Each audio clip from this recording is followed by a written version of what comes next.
Você e eu estamos estudando a série SOT.32, Refutação contra Reperder-se.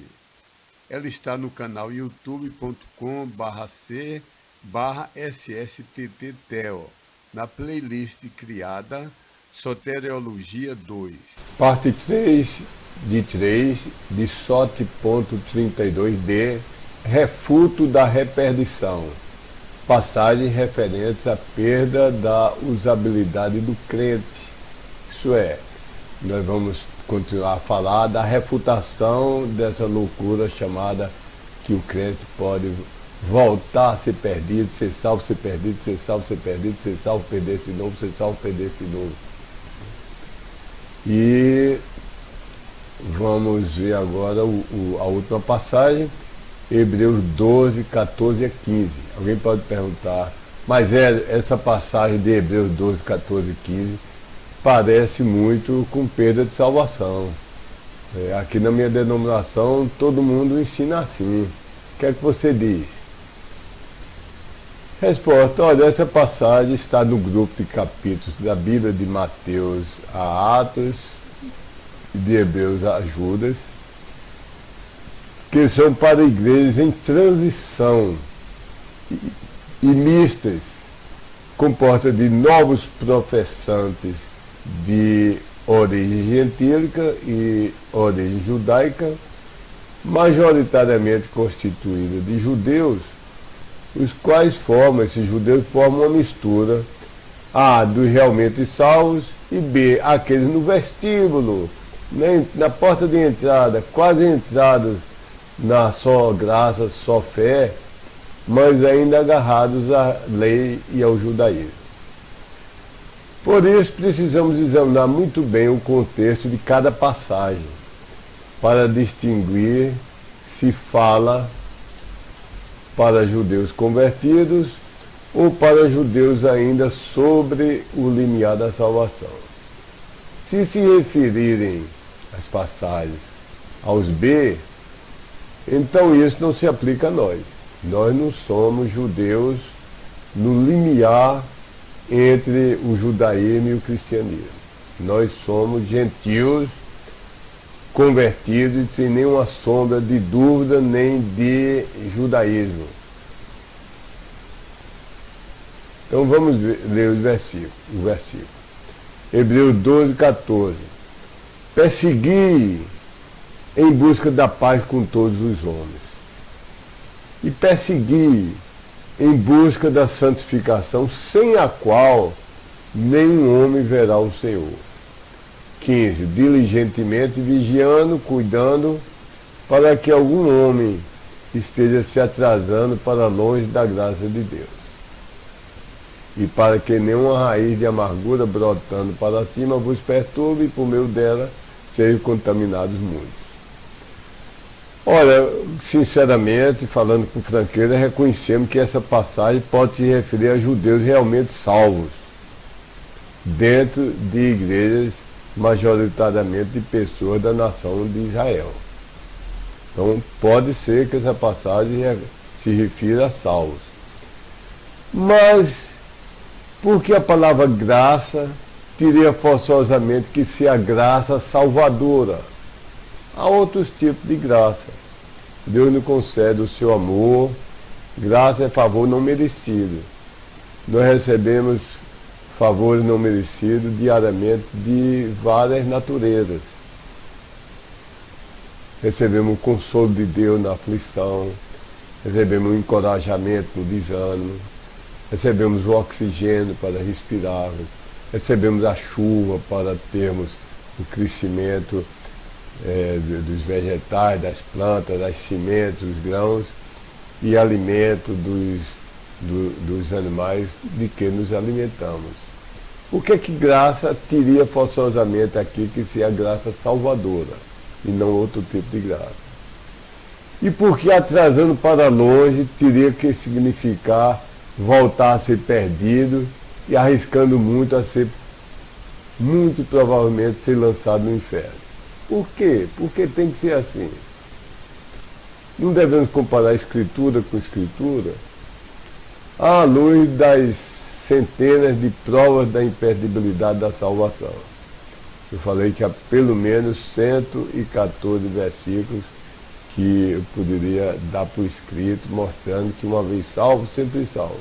À luz dessas passagens explícitas, categóricas, de forma claras, e à luz do contexto desse versículo que você me deu, de passagens correlatas, podemos concluir que a expressão esteja se atrasando para longe da graça de Deus refere-se não à perda de salvação, mas sim à perda da doce comunhão diária com o Senhor, à perda das mais elevadas bênçãos espirituais, à perda da usabilidade para o serviço do Senhor, à perda dos galardões e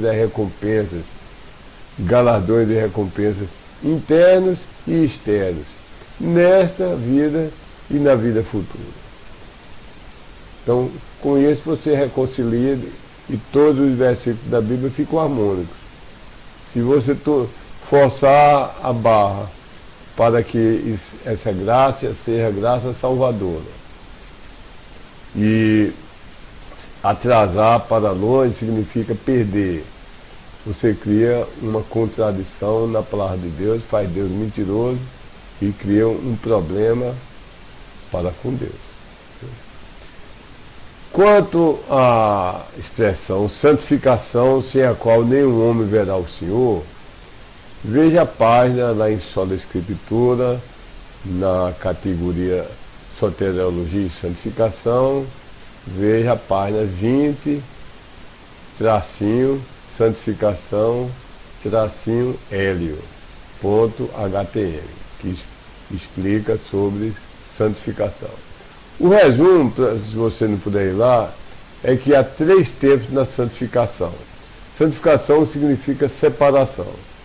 Santificação, mais especificamente, é separação do poder e da presença do pecado, após ter havido a separação da penalidade do pecado, que ocorreu essa separação ao crermos. Colocando em palavras talvez mais simples. Ao crermos, nós somos separados da penalidade do pecado. Nós nunca mais poderemos sofrer a penalidade pelo pecado, que Deus já pagou a penalidade. Então, nós vamos ver que há 3 tempos nessa santificação. Primeiro, no passado, no instante em que cremos, fomos posicional, juridicamente santificados para toda a eternidade. Sob o aspecto de posição, é como um mendigo que foi adotado para ser filho de rei. Quando é assinado ou lavrado o documento de adoção, que ele não pode mais retroceder. Então, juridicamente, posicionalmente, Deus já nos vê e nós estaremos na eternidade com santidade perfeita e absoluta. Mas da mesma maneira que a adoção do mendigo, ele ainda vai levar tempo com as cicatrizes, a pele escura de feridas na pele, sendo cuidado com médicos para ir se sarando progressivamente. Vai ser educado, para ser um filho do rei tem que ser alfabetizado, tem que estudar nas escolas, na universidade, aprender as boas maneiras, etc. Então, nós, no dia da salvação, a posição nossa mudou, de perdidos e condenados ao inferno, e Deus nos vê como justificados e santos, e juridicamente somos declarados santos e temos a posição de filhos de Deus e co-herdeiros com Cristo, e juridicamente isso é um fato consumado e que não pode se retroceder. Pode ler em Romanos 6, 11, 14, 17 a 18. Segundo, no tempo presente, estamos sendo, no dia a dia, santificados progressiva, experiencialmente. Isso é, na nossa prática, na nossa experiência diária, nós estamos progressivamente sendo ensinados e sendo santificados. Né? Não é linear, há altos e baixos, há oscilações, mas a tendência é maior. Usualmente, deve ser uma tendência ascendente. Eu tive minhas quedas, mas fosse assim, se eu fazer o gráfico, seria assim, vou assim, caio, vou assim, caio, vou assim, caio, vou assim, caio, pela graça de Deus. Como aprender? Eu fui, eu acho que uma das crianças que mais levou quedas. Até que eu acho que com uns 9 anos assim, eu vou aprender a andar mais devagar. Em vez de andar a 101% da minha capacidade, eu vou correr, em vez de correr a 101% da minha capacidade, eu vou correr a 98%. E quase nunca mais cair. Viu? Então, cair outras vezes, mas menos e com consequências menores do que antes. Então, nós devemos, normalmente, usualmente, é o que Deus quer para o crente, é que progressivamente vá crescendo em santificação. Eu sou muito imperfeito, mas eu acho que eu não estou tão imperfeito quanto no primeiro dia depois que eu fui salvo, no segundo, no terceiro. Aos poucos nós vamos aprendendo na Bíblia, aprendendo com a disciplina de Deus, com a palmadinha, com o puxãozinho de orelha, com a idade, o amadurecimento. Então, essa é a santificação progressiva. Nunca vamos ser, nessa terra, vamos chegar a ser perfeitamente santos. Quem disser que não peca mais, está mentindo. Encontramos isso declarado nitidamente em 1 João capítulo 1. Terceiro, no futuro, seja através da morte, seja pelo arrebatamento, então seremos completa e eternamente santificados. Não teremos mais nem a presença do pecado. Nós estamos salvos da penalidade do pecado. Depois estamos sendo salvos do poder do pecado. E então seremos salvos, não haverá nem a presença do pecado.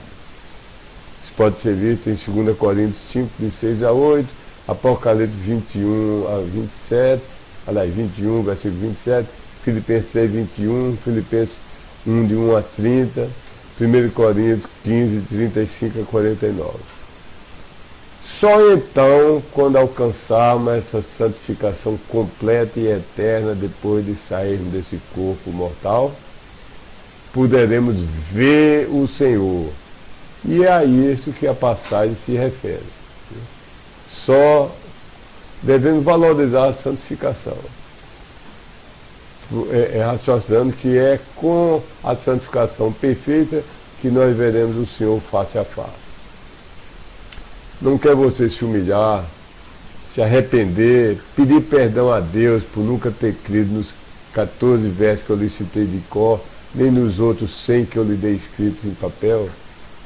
Não quer você depositar sua fé em Cristo agora mesmo? Deus lhe ajude a ser não só um religioso, mas um verdadeiro salvo, com a paz inefável que você tenha a garantia da certeza de salvação, porque é Deus o garantidor, é Deus o preservador. Deus lhe abençoe.